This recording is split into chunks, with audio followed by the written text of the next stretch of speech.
Dear students, आपका स्वागत है आपके अपने अर्सला ग्लोबल एकेडमी में। और हमने लास्ट क्लास में जो भी डिस्कशन किए थे उसके आगे हम स्टार्ट कर रहे हैं। तो हमने लास्ट क्लास में बुल्स एंड बियर पढ़ा था। हमने how to choose a good company, fundamental analysis study किया था। और अब हम पढ़ने जा रहे हैं नेक्स्ट, जो हमारे टॉपिक्स हैं उनको हम स्टडी करेंगे। जैसे अब आपका नेक्स्ट टॉपिक आता है कैंडलस्टिक, बाजार की भाषा। ठीक है, तो कैंडलस्टिक्स में आपके क्या होते हैं? कैंडलस्टिक्स में दो तरह की कैंडल्स होती हैं, एक तो ग्रीन कैंडल्स होती है, एक आपकी रेड कैंडल्स होती है। ठीक है, दो तरह की कैंडल्स आपकी मार्केट में बनती है। ठीक है, और ये दोनों ही कैंडल्स आपकी चार्ट पे दिखाई देती हैं। ठीक है, जब चार्ट आपके बनते हैं उस समय आपकी ये कैंडल्स बनती है। मैं आपके लिए कुछ चार्ट लेके आऊंगा आगे जाके, हाउ वी स्टडी चार्ट। ठीक है, चार्ट स्टडी बच्चे से आनी चाहिए। चार्ट स्टडी से क्या होता है, आप अगर पर डे 2 से 3 चार्ट पढ़ना शुरू करते हैं तो आपको जो मार्केट की चाल है वो समझ में आती है। ठीक है, अब मार्केट में दो तरह के पैटर्न बनते हैं चार्ट पे, उनको भी मैंने शामिल किया। एक तो होता है हैमर, एक होती है डोजी। ठीक है, तो हैमर क्या होता है? हैमर बनता है मार्केट में नीचे।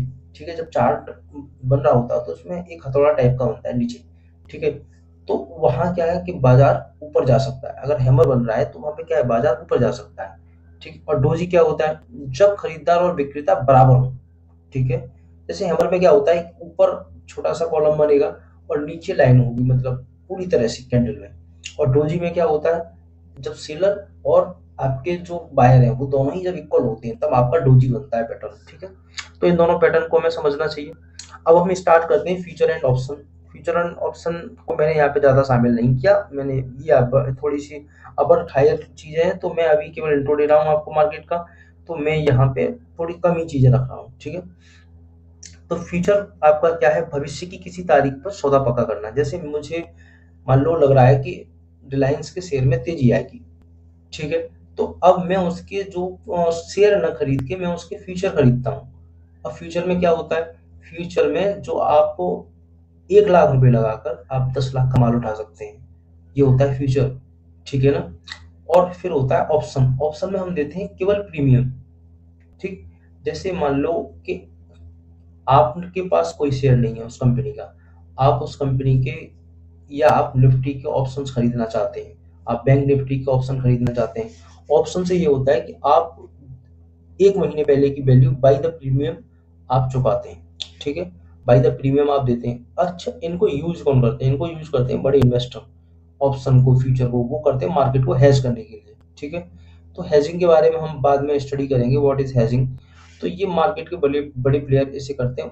और जो वैसे लोग हैं, जो ट्रेडिंग वाले लोग हैं, वो इसको एज ए सट्टा यूज करते हैं। मैं आपको बताऊं, फ्यूचर तो नहीं कह सकता मैं, लेकिन ऑप्शन को तो एक सट्टे की तरह ही प्रयोग किया जाता है।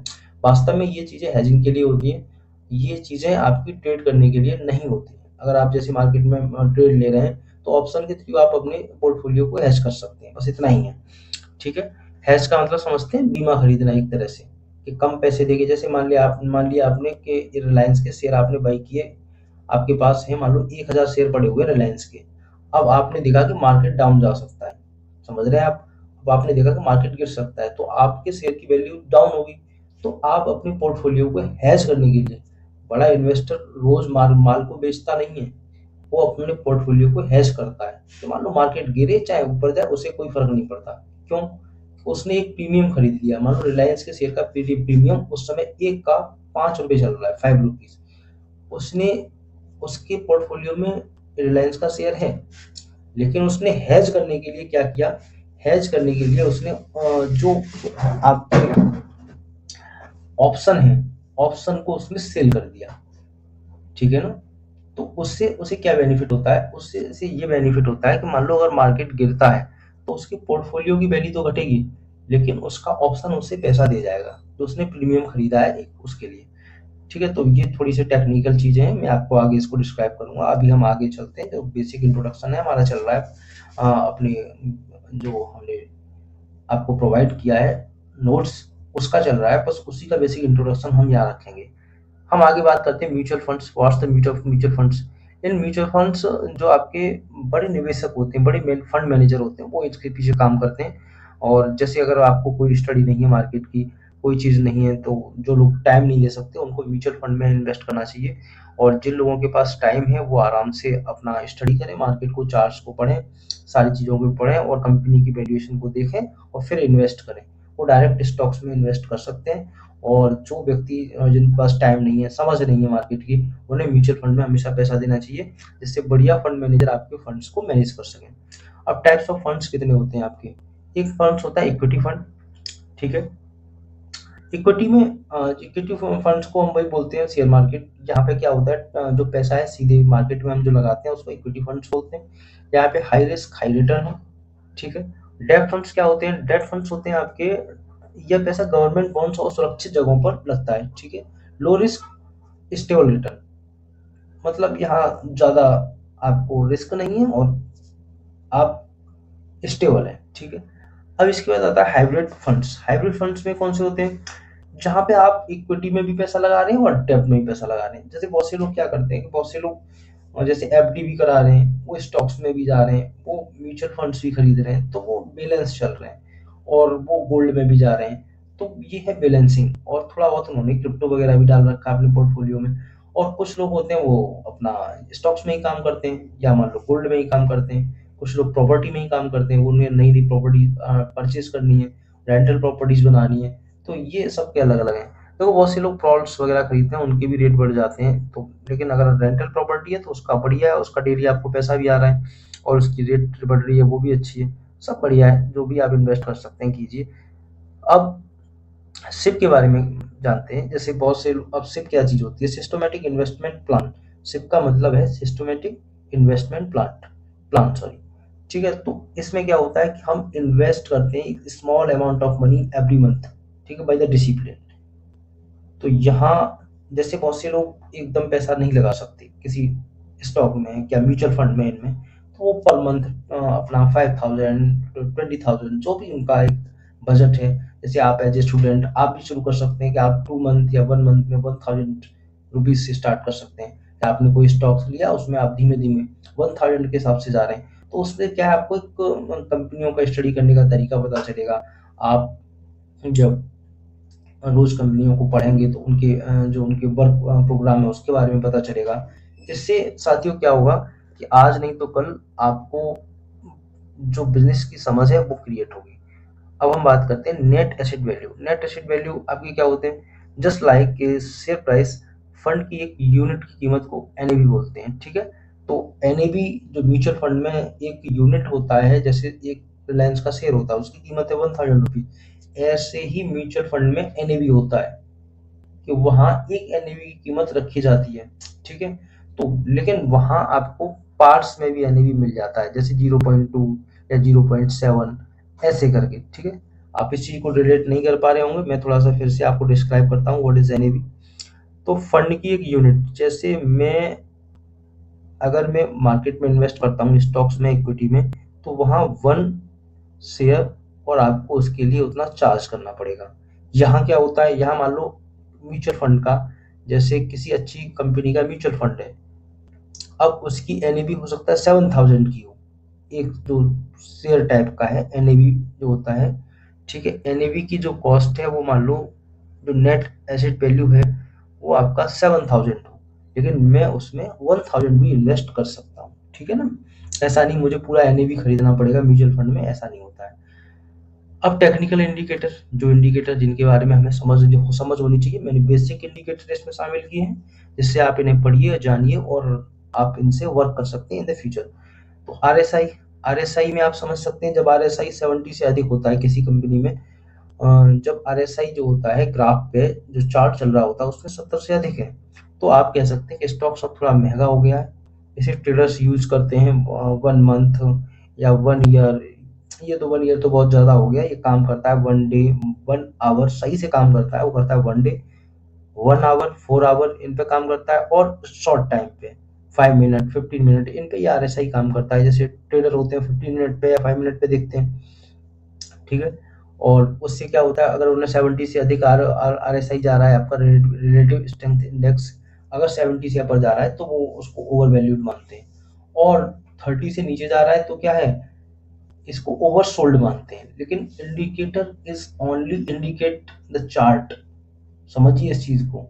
आप ऐसा ना करें कि इंडिकेटर के भरोसे आप कोई भी ट्रेडिंग में चले जाएं ऐसे ही, या आप सीधे बाइंग करने लग जाएं, कुछ भी है, ये एक सिग्नल है, आप इनको देखिए, समझिए इनसे, बस इतना ही है।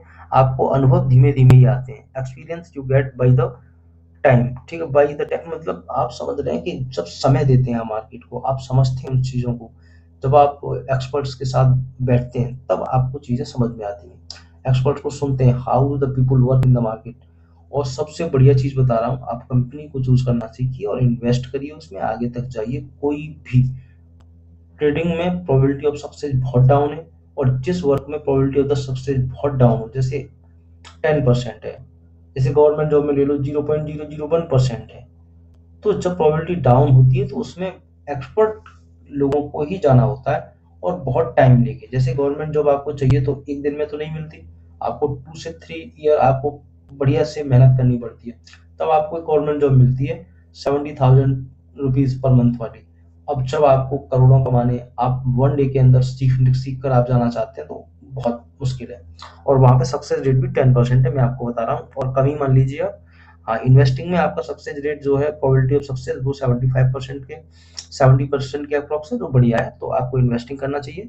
और इन्वेस्टिंग में ज़्यादातर लोग कमाते हैं, और ट्रेडिंग में तो पैसा हाथ से जाता है, सुन लीजिए मेरी बात, क्योंकि वहाँ 10% को कमाना है, 90% को जाना है।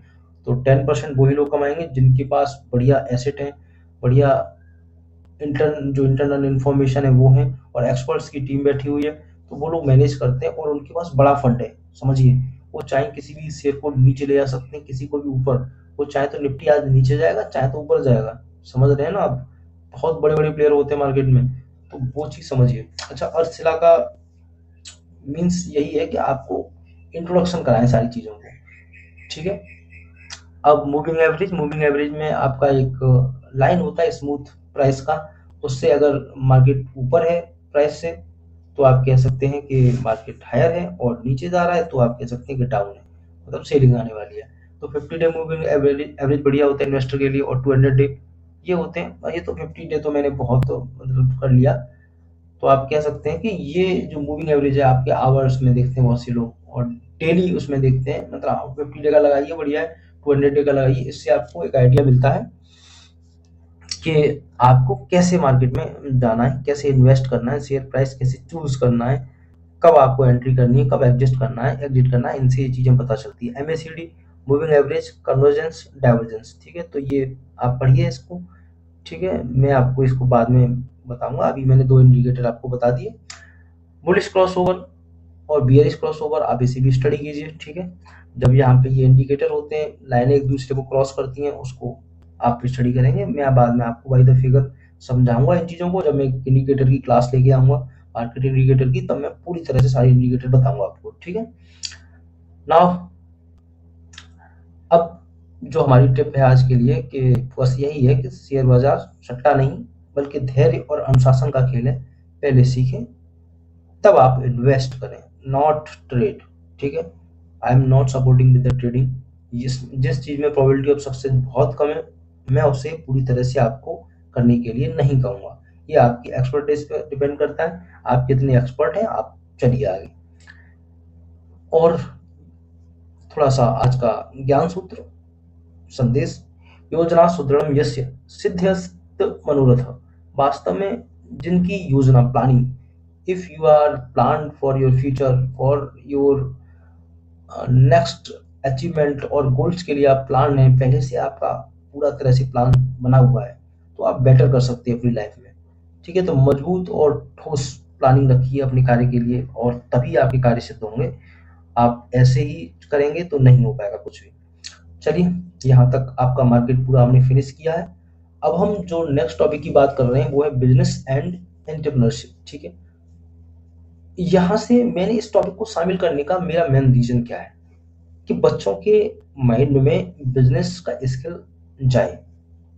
अभी तक मैंने मार्केट का एक बेसिक इंट्रो आपको दिया, मैंने अभी पूरा कोई इस चीज पे आपको कोर्स नहीं बताया, क्योंकि एक एक पॉइंट पे बहुत बहुत सारी चीजें हैं, ठीक है। और मैं कोई कोर्स उस तरीके से नहीं, हमारे जो कोर्स का जो भी फीस है, आप जो देना चाहेंगे, यहाँ जो आपको बुक्स में क्यूआर कोड वगैरह मिल जाएंगे, जो आप टेलीग्राम बुक्स है उसमें, तो आप हमारी फाउंडेशन को डोनेट कर सकते हैं अपने कोर्स के बदले। ठीक है, आप एजुकेशन ले रहे हैं, आप डोनेशन जो भी आप देना चाहें, मतलब डोनेशन का मतलब है कि अब इस कोर्स का क्या चार्ज रखूं मैं आपको, ये कोई 20, 30, 50 रुपए का कोर्स थोड़ी है, इन कोर्सों की कोई कीमत नहीं है, ये मान लीजिए आप।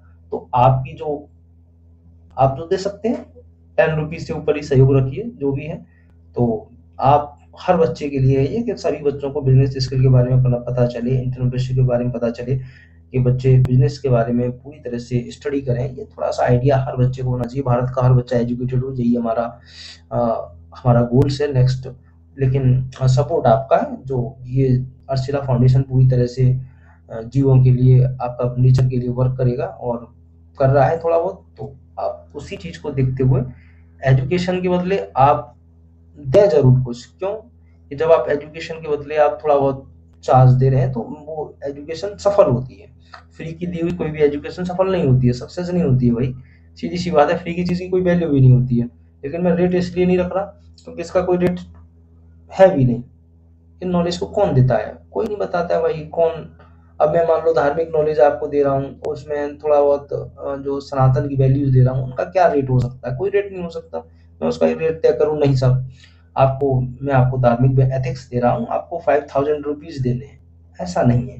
मैं आपको ये कोर्स दे रहा हूँ, इसके आपको कोर्स के पैसे देने हैं, ऐसा नहीं है। मैं सिंपल रूल्स रख रहा हूँ, आप सहयोग कीजिए अर्शला फाउंडेशन को, और अर्शला ग्लोबल एकेडमी से आप पढ़िए। ठीक है, सिंपल रूल। और यही एथिक्स हम डेवलप करना चाहते हैं कि बच्चा अपनी मर्जी से काम करे।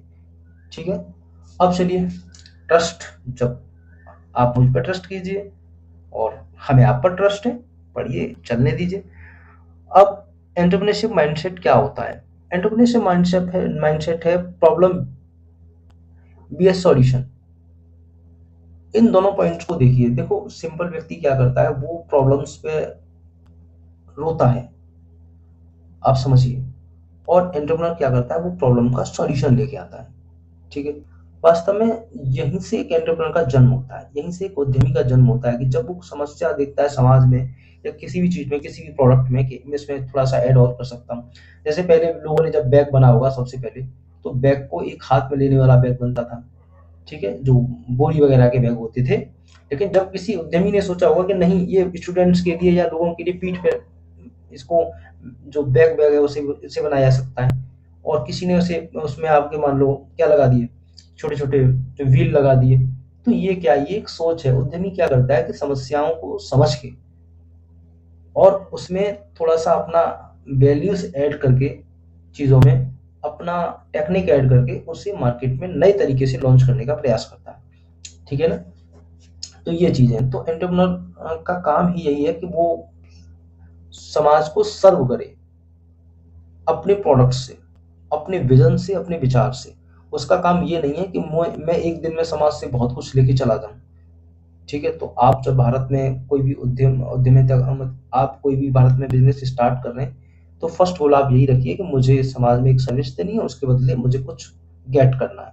ठीक है ना? तो रिस्क असेसमेंट समझिए आप। व्यापार में आप ब्लाइंड रिस्क मत लीजिए, कैलकुलेटिव रिस्क। देखो, बहुत से लोग लेते हैं, बढ़िया है, चलता है, लेकिन अगर डिफीट खा गए तब क्या होगा? तो अपना कैलकुलेटिव रिस्क लीजिए। आप एकदम से पूरा उसमें इन्वेस्ट मत होइए। कोई भी चीज़ है कि आप लोन लेके घर को गिरवी रख के, सारी चीज़ें आप रख के, पत्नी के या बच्चों के या माता मैया के, जो माँ है उसके गहने रख दिया आपने, पूरा गोल्ड रख दिया, सब कुछ रख के आपने बिजनेस चालू किया। देखो, everything is depend on the game of probability. प्रायिकता के नियम पे सारी चीजें काम करती हैं। पहले आप अपने बिजनेस का मॉडल देख लीजिए, इसके सक्सेस रेट कितने हो सकते हैं। ठीक है, ऐसा नहीं कि किसी बिजनेस में कंपटीशन बहुत ज्यादा है, सक्सेस रेट उसका 20 to 30% आ रहा है, आप उसमें पूरा पैसा लगा के बैठ गए, तो और ब्लॉक हो गया पैसा, समझ रहे हो, कैश फ्लो चल नहीं रहा। जैसे आपने एक शॉप खोला या एक शोरूम खोला, उसको आपने पूरा फिलअप कर दिया सामान से, और उसके लिए आपने लोन लिए, सारी चीजें ली, एक पूरा बिल्डिंग बनाया, पहले बिल्डिंग बनाने का खर्चा, फिर आपने उसमें सामान लेके पूरा आपने डाला, फिर आप उसे स्टार्ट कर रहे हैं, तो अब पैसा पूरा ब्लॉक है। जब तक सेलिंग नहीं होगी तब तक चीजें नहीं आएंगी आपके पास। ठीक है? तो ऐसा रिस्क से आपको बचना है मेरे हिसाब से। आप उतना रिस्क लो, अगर पैसा ब्लॉक कर दिया तो आपको उसकी ज़रूरत ना हो। लगभग 5 साल तो हो ही ना, और 3 साल तो बिल्कुल नहीं, ठीक है? तो ऐसे वर्क करना चाहिए। और दूसरा, कैश फ्लो कितना चलता रहेगा, मार्केट से पैसा आएगा कि नहीं आएगा, ठीक है? तो हर बिज़नेस का अपना अलग-अलग कैश फ्लो होता है, तो आप उसे देखकर ही इन्वेस्टमेंट में जाइए। पहले पूरा स्टडी कीजिए, कैलकुलेटिव रिस्क, जिससे आपको और आपकी फैमिली को दिक्कत ना हो, और आराम से आप अपने बिज़नेस में आगे बढ़िए। और आप ऐसे काम कीजिए कि आपको कम पैसा लगाकर बढ़िया तरह से आपका बिज़नेस सेटल हो जाए, ठीक है? तो जैसे बॉस, अब इसके बारे में हम बाद में और स्टडी करेंगे, अभी हम पॉइंट को बता रहे हैं, तो आप उसमें बस समझते जाइए कि हमने किन पॉइंट्स को शामिल किया है, उसके पीछे रीज़न क्या है। अब बूट स्ट्रैपिंग के बारे में बात करते हैं। शुरुआत में आपके पास रिसोर्स कम है, और रिसोर्स कम के साथ बूट स्ट्रैपिंग का मतलब यही होता है। देखो, मेरे पास अभी इतने बड़े रिसोर्स नहीं है, मैं ऐसे ही वीडियो आपके लिए अपलोड कर रहा हूँ। अब आ जाएगा तब की तब बात है, लेकिन कम रिसोर्स के साथ आप अच्छी चीजें लोगों को प्रोवाइड करने का प्रयास करिए, ठीक है? अब देखिए, फाइनेंशियल आपके इंटेलिजेंस। अब आपको यहाँ पे थोड़ी सी समझ, एक उद्यमी के अंदर, एक एंटरप्रेन्योर माइंडसेट के अंदर ये चीज समझ होनी चाहिए कि वो अपनी लाइफ में एसेट्स इकट्ठे करे, लाइबिलिटीज को इकट्ठा ना करे। समझ रहे ना? अगर आप लाइबिलिटीज इकट्ठे करते जाएंगे तो वो आपके लिए बोझ बनती जाएगी। जैसे क्रेडिट कार्ड हो गया, या आपका लोन हो गए, जो आपको उनकी किस्त देनी है। आपने महंगा फोन ले लिया, उसकी आपको किस्त देनी है, आप उसका कोई यूज नहीं कर रहे हैं, ठीक है? इंस्टॉलमेंट आपको हर महीने उसका भरना है। तो ये आपके लाइबिलिटीज होती हैं। एसेट्स क्या होते हैं? एसेट्स वो चीजें हैं जो आपके जेब में पैसा डालती हैं। तो जो बिजनेसमैन होते हैं, जो एंटरप्रेन्योर होते हैं, वो क्या करते हैं? वो एसेट्स इकट्ठे करते हैं, ठीक है? वो क्या है, वो लाइबिलिटीज को इकट्ठा नहीं करते। एसेट्स में आप देख सकते हैं कि आपने एक रेंटल प्रॉपर्टी ली, या आपने कोई ऐसी चीज, मशीन लेके मार्केट में लगा दी जिससे लोग अपना यूज कर रहे हैं। जैसे आपने वेट करने वाली मशीन लगा दी, वो एक मशीन एक बार में परचेज हो गई। अब लोग आते जाते वेट कर रहे हैं अपना, आराम से उसमें वेट, मतलब वजन तोलने वाली, और आराम से 5 रुपए आपकी मशीन में डाल के जा रहे हैं और वेट कर रहे हैं अपना, आराम से वजन तोल रहे हैं। तो ये एक एसेट हो गया आपके लिए। समझ रहे हैं? बहुत सिंपल उसमें बता रहा हूँ बच्चों के हिसाब से, कि उन्हें समझ में आ जाए। कैश फ्लो बहुत जरूरी है। आपके बिजनेस में कैश फ्लो हमेशा बना रहना चाहिए, पैसा रुकना नहीं चाहिए। आ रहा है जा रहा है, तभी बिजनेस सक्सेसफुल रहते हैं। बिना कैश फ्लो मैनेजमेंट के सारी चीजें अच्छे से मैनेज नहीं हो पाती हैं, ठीक है? चलिए, यहाँ तक हमने इस टॉपिक को खत्म किया, और मैं इससे आगे जो नेक्स्ट टॉपिक है, मार्केटिंग और ब्रांडिंग, ठीक है, इसके ऊपर हम नेक्स्ट में शामिल करेंगे। और ये बहुत जरूरी है। मतलब इस चीज को शामिल करने का सबसे मेन रीजन यही है, मार्केटिंग और ब्रांडिंग का, कि आप मार्केटिंग की स्किल समझिए, ठीक है? अच्छा, हम इंग्लिश पे भी बच्चों का फोकस करेंगे। We are starting English speaking course for the student that they talk like a pro. वो एक अच्छे व्यक्ति की तरह, अच्छे एंटरप्रेन्योर की तरह बात कर पाएँ, और अपनी जो प्रोडक्ट है उसको पूरे ग्लोब पे ले जा सकें। पूरा अपना जो भी विज़न है, आप कुछ भी कर रहे हैं, आप उसके साथ पूरे ग्लोब पे जा कर सकें, पूरे विश्व में हमारा जो प्रोडक्ट है वो सेल हो। तब हम आपको उस लेवल के लिए तैयार करेंगे, ग्लोबल लीडरशिप के लिए। ऐसा ही नहीं, आप बिज़नेस के लिए ही आप अच्छे लीडर बने, आप अच्छे पॉलिटिशियन के साथ-साथ आप एक आईएएस, आईपीएस जो भी बनना चाहते हैं, लेकिन पढ़िए तो सारी चीज़ें। आपको एक डॉक्टर बनना है, तो क्या आप पैसे का मैनेजमेंट नहीं सीखेंगे? वो आपके लिए ज़रूरी है, ठीक है? तो उसी सच के साथ हम ये चीज़ें कर रहे हैं, और इसके साथ यही कि अपने जीवन में एक्चुअल बने रहिए, अपनी लाइफ में प्रॉब्लम को आराम से फेस बड़े प्यार से कीजिए, और हमेशा दोनों ही स्थितियों में, when you are risked and when you are not have success in your life. देखो, मैं रिस्क को सक्सेस नहीं मानता। वो एक हिस्सा है, आपकी लाइफ का प्रोसेस है। सक्सेस आप तब है जब आप अपनी आत्मबोध के नजदीक हैं, when you are near your self actualisation, या आप उस दिशा में है, वो आपकी सफलता है, क्योंकि वो जीवन के साथ भी है और जीवन के बाद भी है।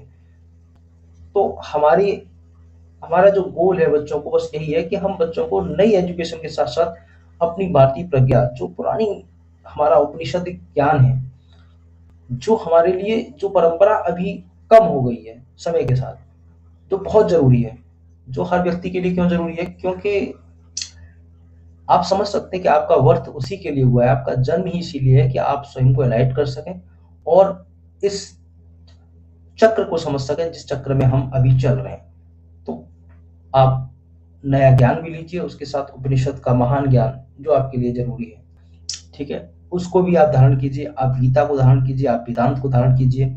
वो सारी सीरीज़ में अभी मैं आपके लिए अच्छे से शुरू करूँगा और बताऊँगा कि आपको कैसे क्या अपनी लाइफ़ में करना है, ठीक है?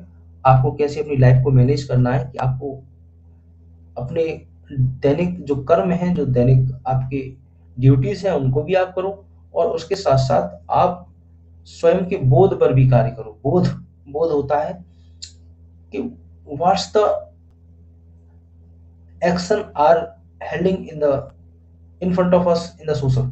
कोई भी क्रिया हमारे सामने क्यों हो रही है, उसके पीछे कॉज़ क्या है? जब हम इन चीज़ों के बारे में बात करते हैं, तो वो होता है बोध, आत्मबोध।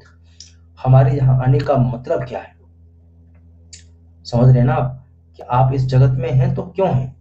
What's the reason that you are here in this social. आप इस समाज में क्यों हैं? आप इस धरती पे क्यों आपने जन्म लिया है?